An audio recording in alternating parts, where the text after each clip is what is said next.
여러분 안녕하십니까? 북한 인민에게 보내는 영상편지입니다.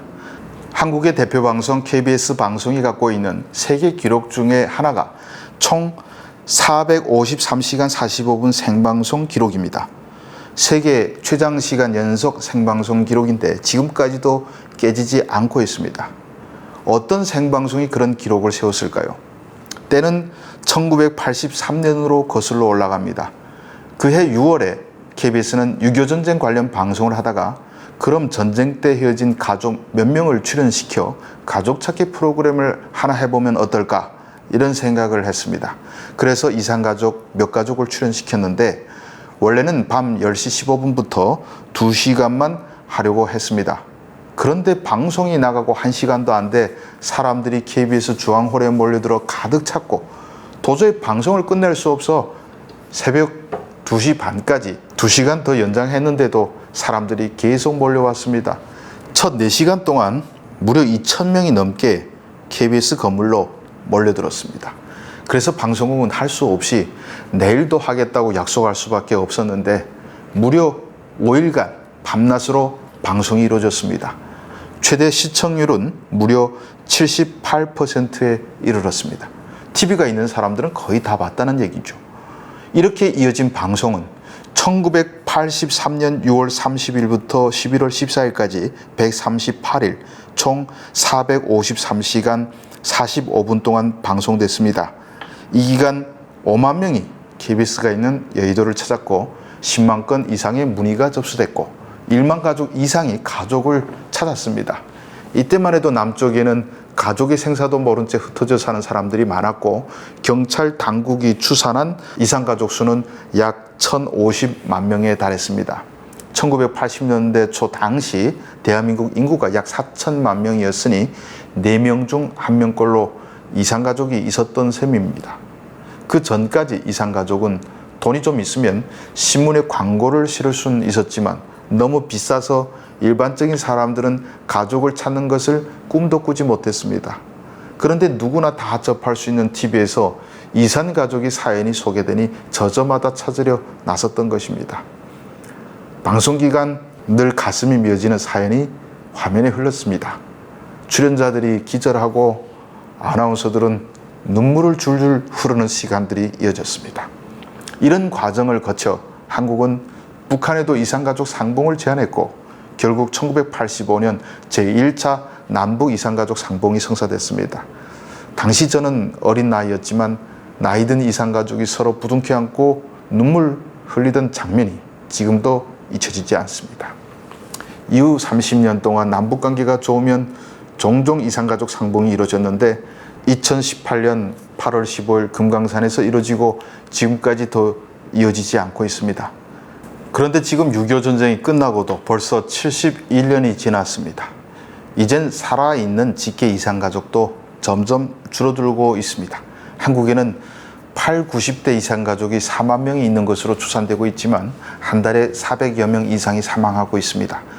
정말 시간이 얼마 없습니다. 그래서 한국 정부는 북한의 틈이 날 때마다 이산가족 문제의 근본적 해결을 위한 남북 당국 회담을 공식 제안해 왔습니다.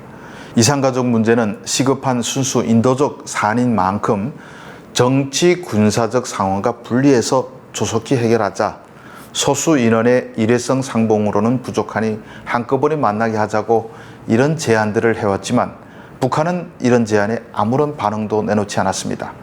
저는 이산가족 상봉 문제만 봐도 북한이 얼마나 나쁜 제도인지 스스로 증명하고 있다고 봅니다. 헤어진 혈육이 서로 만나겠다고 하는데 북한은 무서워서 그걸 못합니다. 왜냐하면 북한 당국이 볼 때 이산가족을 다른 말로 풀이하면 적대 계층이기 때문입니다. 출신 성분을 중시하는 북한에서 수백만 이산가족 중 99% 이상은 적대 계급으로 분류돼 6.25 전쟁 이후 60년 넘게 신음했습니다. 월남자 가족이 어떻게 박해받았는지는 여러분들도 잘 아시죠? 간부 승진은 물론이고 좋은 대학에 진학할 수 없고 죽어도 벗을 수 없는 신분의 굴레를 쓴 채 농촌과 광산 등 가장 어렵고 힘든 곳에서 평생 감시 속에 살아야 했습니다. 인민군으로 참전해 싸웠거나 또는 공산주의를 동경해 북한으로 간 월북자도 과학이나 예술 분야에 종사한 소수만이 계속 이용 가치를 인정받았을 뿐 다른 사람들의 신세는 월남자와 큰 차이가 없었습니다. 김일성은 애당초 남쪽 출신들을 믿지 않았고 주황당이나 보위부 같은 북한의 핵심 권부엔 이산가족이 없었습니다. 초기 남북 이산가족 상봉 때에는 교수나 예술인 같은 북한이 내세울 만한 사람들이 나타났지만 상봉 횟수가 점차 늘어날수록 고생으로 얼굴에 주름이 가득한 사람들이 많아졌습니다. 평양으로 불러서 잘 먹여 살도 찌우고 때깔도 바꾸려 애를 써도 평생의 고초가 몇 달 잘 먹는다고 바뀔 수는 없는 법이죠.